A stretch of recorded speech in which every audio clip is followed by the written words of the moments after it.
అర్ధరాత్రి వేళ చూస్తే మన అమరావతి దీపపు కాంతుల శోభతో అందంగా కనిపించేది. అభివృద్ధి శరవేగంతో జరుగుతున్న సమయంలో మనం చేసుకున్న గ్రహపాటో, విధి ఆడిన వింత నాటకమో ఈ ప్రభుత్వం అధికారంలోకి వచ్చి రాజధానిలో చీకట్లను నింపాయి. మా ముందు అన్ని వడ్డించిన విస్తరి పెట్టి తినమని మీరు చెప్తే తినడం చేతకాక ఎవరో వచ్చి నోట్లో పెడతారులే అని ఎదురు చూశాము.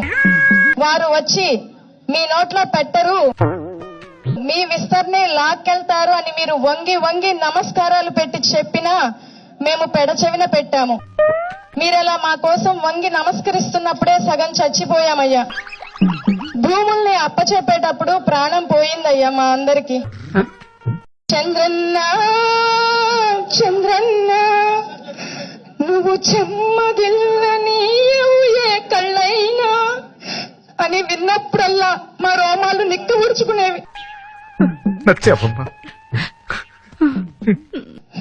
మా కన్నీరు తుడవడానికి మీరు మా కోసం జోలు పట్టగానే పూర్తిగా చచ్చిపోయామయ్యా.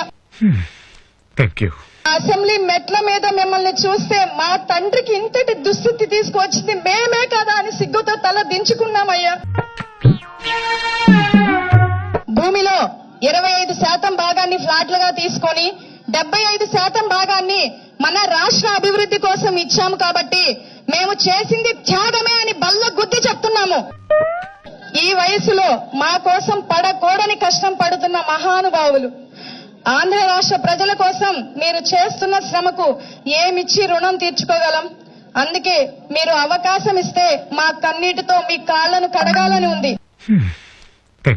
మీరు అవకాశం ఇస్తే మీ పాదాలను తాకాలని ఉంది. గోవిందమ్మ గారు, మీ ఎమోషనల్ గా మీరు రాసినదంతా కూడా అక్షర సత్యం.